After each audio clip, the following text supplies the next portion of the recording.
சராசரியாக 1.5 மில்லியன் கிலோமீட்டருக்கும் குறைவான அளவு கொண்ட குள்ள நட்சத்திரம் என்பதை நாம் அறிவோம். பூமியில் இருந்து சூரியன் 15 மில்லியன் கிலோமீட்டர் தொலைவில் அமைந்துள்ளது.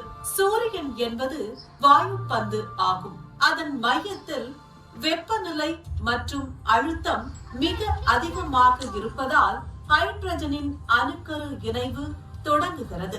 இந்த செயல்முறை மூலம் ஒளிப்பொருள் அடர்த்தியான பொருளாக மாற்றப்படுகிறது மற்றும் ஆற்றல் உருவாக்கப்பட்டு விண்வெளியில் பரவுகிறது.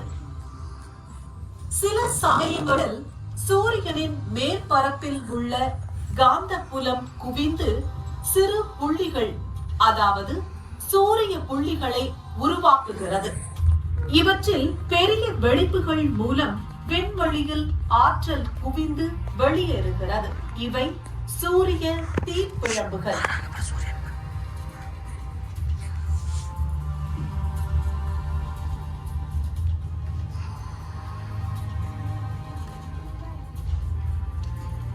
ஆற்றல் துகள்கள் சூரிய தீப்பிழம்புகளுடன் வெளிப்படலாம். இந்த துகள்கள் சில நேரங்களில் பூமியை அடைகின்றன. அவை தொலை தொடர்புகளை சீர்குலைப்பதன் மூலம் வடக்கு மற்றும் தெற்கு திசை ஒளியை உருவாக்குகின்றன. இப்போதெல்லாம் சூரியன் சீரான நிலையில் உள்ளது. இந்த வேகத்தில் அடுத்த 500 கோடி ஆண்டுகளுக்கு ஆற்றலை உருவாக்கும். ஆனால் ஒரு நாள் அதன் மையத்தில் உள்ள எரிபொருள் தீர்ந்து சூரியன் மெதுவாக குளிர்ந்துவிடும். ராட்சத சிவப்பு வடிவம் எடுக்கும். அப்போது பூமி உள்ளிட்ட அருகில் உள்ள கிரகங்களை விழுங்கிவிடும். சூரியனுக்கு மிக அருகில் உள்ள கிரகம் புதன். மிக மெல்லிய வளிமண்டலத்தை கொண்ட உயிரற்ற பகுதி.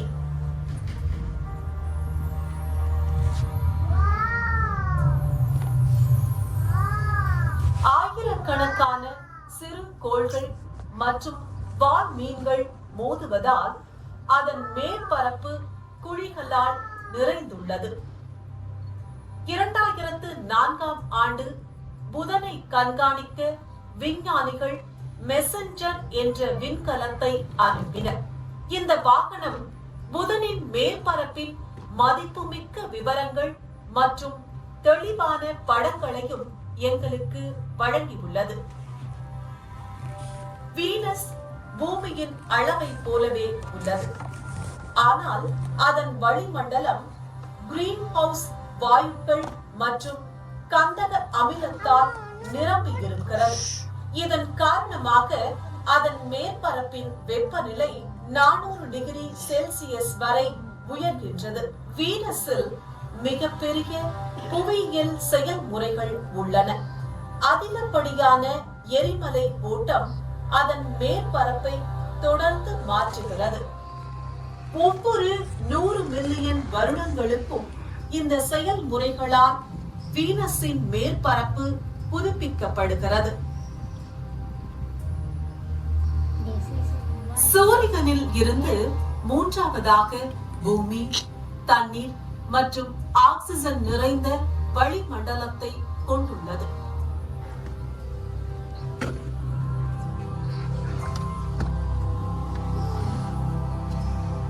சூரிய குடும்பத்தில் பூமி விலங்குகளுக்கு ஏற்றது மற்றும்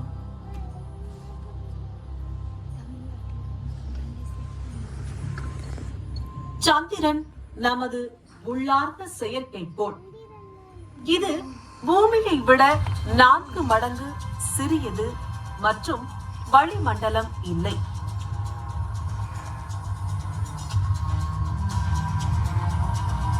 புதன் கிரகத்தை போல சந்திரனின் மேற்பரப்பும் குழிகளால் நிறைந்துள்ளது. இந்த குழிகள் சூரிய குடும்பம் உருவாக்கும் போது ஆயிரக்கணக்கான மோதல்களின் விளைவாகும். மனிதர்கள் காலடி எடுத்து வைத்த ஒரே வான்பொருள் சந்திரன்.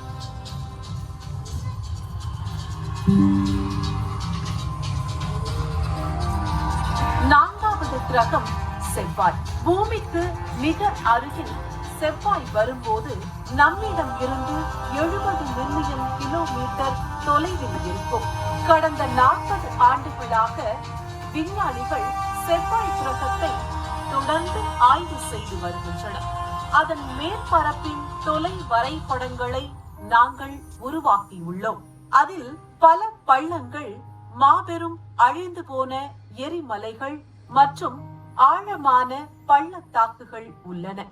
நீண்ட காலத்திற்கு முன்பு இந்த சிவப்பு கிரகத்தில் நிச்சயமாக மேற்பரப்புக்கு கீழ் நீர் சிறிய அளவு இருந்திருக்கலாம். மேற்பரப்பில் எங்காவது ஒரு எளிய உயிரினம் இருக்கலாம். நகரும் சிறிய வாகனங்கள் மூலம் செவ்வாய் கிரகத்தில் தேடும் பணியில் விஞ்ஞானிகள் ஈடுபட்டுள்ளனர். எதிர்காலத்தில் பல மனிதர்களின் இலக்காக செவ்வாய் மாறும். வியாழன் அமைப்பில் மிக பெரியது மற்றும் அதன் அகலம் பூமியை விட 11 மடங்கு பெரியதாகும். பெரும்பாலும் ஹைட்ரஜன், ஹீலியம் மற்றும் மீத்தேன் ஆகியவற்றால் ஆனது.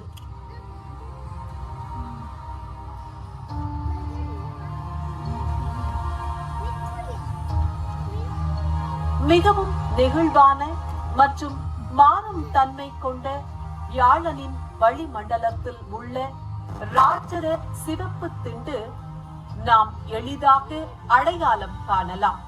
இது பூமியை விட 2 மடங்கு பெரிய புயல் ஆகும். பல 100 ஆண்டுகளாக செயல்பட்டு வருகிறது. வியாழனின் வெவ்வேறு செயற்கைக்கோள்களில் 2 செயற்கைக்கோள்கள் நம் கவனத்தை ஈர்க்கின்றன. முதலாவது யூரோபா. இதன் அடியில் பெரிய நீர் பெருங்கடல் உள்ளது. உறைந்த பனியில் மறைந்துள்ளது. இரண்டாவது அயோ, பல எரிமலைகளை கொண்டுள்ளது.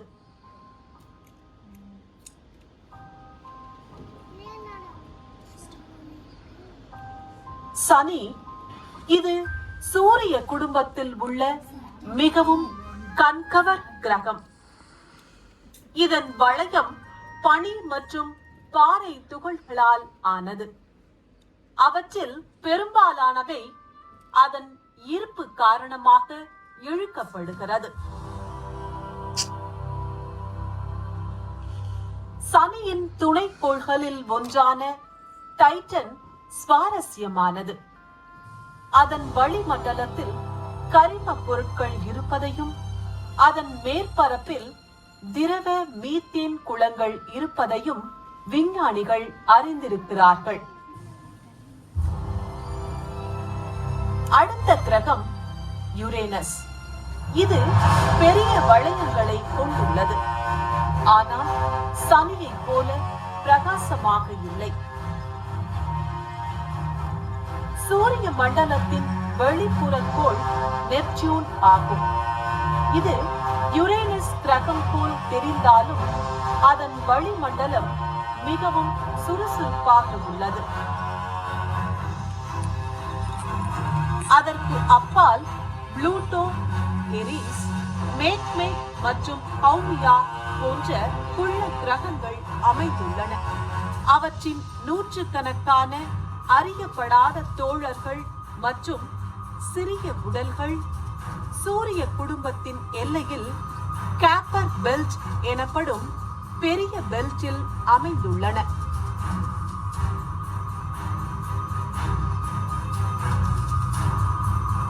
சூரிய குடும்பத்தின் உள்ளேயும் செவ்வாய் மற்றும் வியாழனுக்கும் இடையில் சிறு கோள் பெல்ட் உள்ளன. வெவ்வேறு அளவுகள் மற்றும் வகைகளில் உள்ளன. இவற்றில் சிலவற்றிற்கு விண்கலம் சென்று ஆய்வு செய்துள்ளது. ஈரோஸ் என்ற சிறு கோள் மீது ஒரு ஆய்வை ஏவியது. அதன் மேற்பரப்பை பகுப்பாய்வு செய்தது. மேலும் பனி மற்றும் தூசியால் ஆன பல வான உடல்கள் உள்ளன. அவை நாம் சில நேரங்களில் பூமியிலிருந்து பார்க்கின்றோம். வான் மீன்களின் வடிவில் பார்க்கவும் கடந்த காலத்தில் வான் மீன்களின் வருகை அழிவு மற்றும் அரசியல் கொந்தளிப்பின் குறிகாட்டியாக மக்கள் நம்பினர். சூரியனும் அதன் கோள்களும் குறைந்தபட்சம் 20,000 கோடி நட்சத்திரங்களை கொண்ட நமது பரந்த விண்மீன் மண்டலமான பால்வெளியின் ஒரு பகுதியாகும். சில கோள்கள் மற்ற நட்சத்திரத்தை சுற்றி வருவதை சமீபத்தில் கண்டுபிடித்தோம். இந்த புதுமையான கவர்ச்சியான பந்துகள் வானவியல் அறிவியலின் ஆய்வு வளர்ந்து வரும் ஒரு துறையாகும். நட்சத்திரங்கள் வெவ்வேறு அளவுகள், வெவ்வேறு வகைகள். ஆனால் அவை எதுவும் நிரந்தரமாக நிலைப்பதில்லை. அவற்றின் கடைசி ஆண்டுகள் ஆயிரக்கணக்கில் முதல் மில்லியன் ஆண்டுகள் வரை இருக்கும்.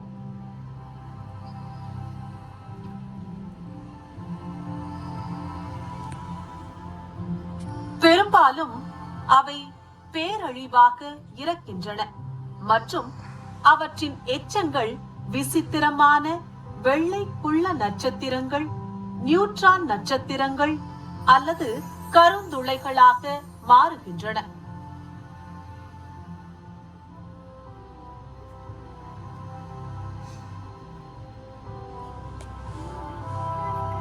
நட்சத்திரங்கள் பொதுவாக கொத்துகளில் காணப்படுகின்றன. அவை 2 வகைகளாகும்: கோளக் கொத்துகள் மற்றும் திறந்த கொத்துகள்.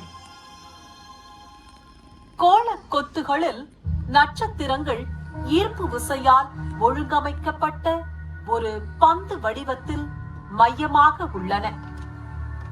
அங்கு நட்சத்திரங்கள் கொத்துக்குள் அமைந்துள்ளன.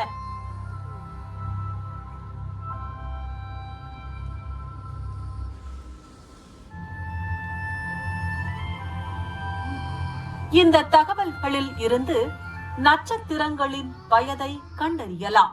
அவற்றின் வரலாறு பற்றியும் வானியலாளர்கள் அறிய முடியும். சில பெரிய சுழல் விண்மீன் திரள்களில் 30,000 வட்டமான மந்தைகள் வரை வாழ்கின்றன. திறந்த கிளஸ்டரில் குறைவான நட்சத்திரங்கள் காணப்படுகின்றன. அவை அனைத்தும் ஒரே வயதுடையவை.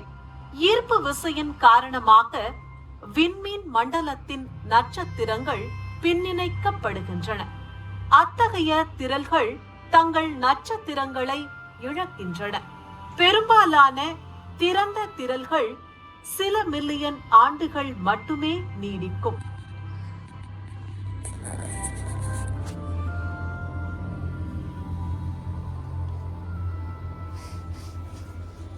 நட்சத்திரங்களுக்கு இடையில் தூசி மற்றும் வாயுவின் பெரிய மேகங்கள் உள்ளன.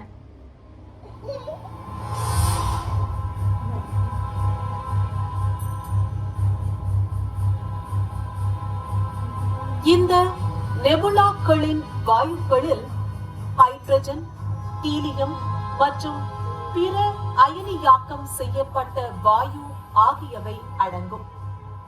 3 வகையான நெபுலாக்கள் உள்ளன: பிரதிபலிப்பு அல்லது பட நெபுலா, உமிழ்வு நெபுலா மற்றும் இருண்ட நெபுலா.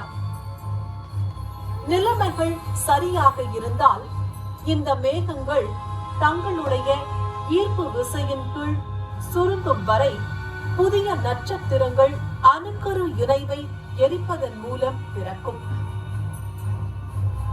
படைப்பின் இந்த மாபெரும் விளையாட்டு இன்று வரை நடந்து வருகிறது.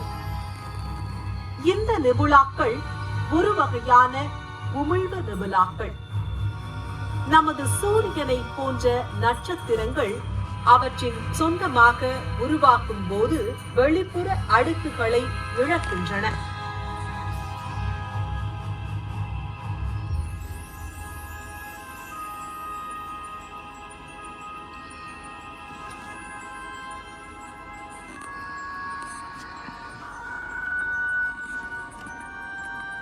ஒரு சூப்பர் நோவாவின் எச்சங்கள் மற்றொரு வகை நெபுலா ஆகும். அவை விண்மீன் இடைவெளியை வாழ்க்கைக்கு தேவையான கனமான பொருட்களால் வளப்படுத்துகின்றன.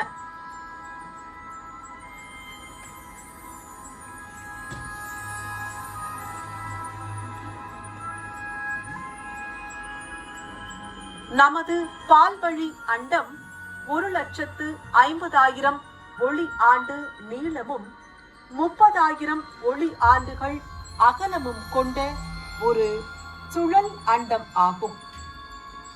மையத்தில் 4 மில்லியன் பட்டியல்கள் எடை கொண்ட ஒரு பெரிய கருந்துளை உள்ளது.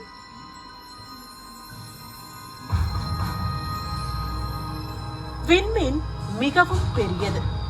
ஆனால் இது பிரபஞ்சத்திலிருந்து வரும் ஒரே விண்மீன் அல்ல. உலகில் மில்லியன் கணக்கான மில்லியன் விண்மீன் திரள்கள் உள்ளன. அவை வெவ்வேறு அளவுகளில் உள்ளன.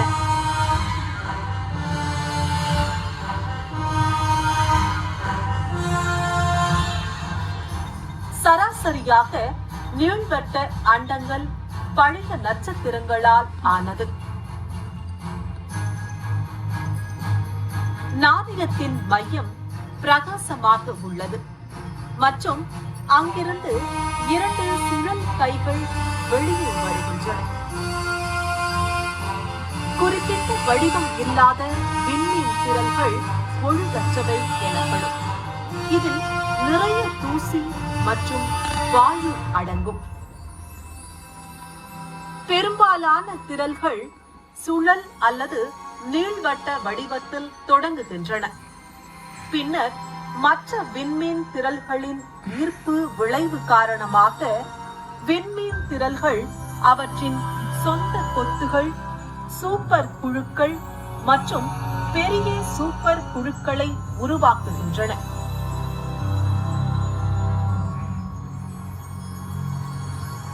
இந்த விண்மீன் திரள்களில் மோதல்கள் அடிக்கடி நிகழ்கின்றன.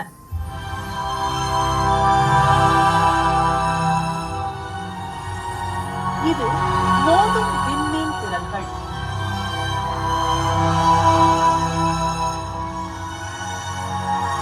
விண்மீன் திரள்கள் ஒரு சிறந்த நடன வடிவில் தொடர்ந்து மிதக்கின்றன. அது அழகாகவும் உள்ளது. பிரபஞ்சத்தின் உருவாக்கம் ஒரு பயங்கரமான வெடிப்புடன் இருந்தது என்று தெரிகிறது. இது 14 பில்லியன் ஆண்டுகளுக்கு முன்பு நடந்தது. அதன் பிறகு உலகம் எப்போதும் வளர்ந்தது. இந்த வளர்ச்சி தற்போது வரை தொடர்வதுடன் வேகமாகவும் அதிகரித்து வருகிறது. நாம் என்ன கற்றுக்கொண்டாலும் பிரபஞ்சத்தின் உருவாக்கம் மற்றும் இறுதியில் அழிவு பற்றிய பெரிய கேள்விகள் இன்னும் தீர்க்கப்படாமல் உள்ளன.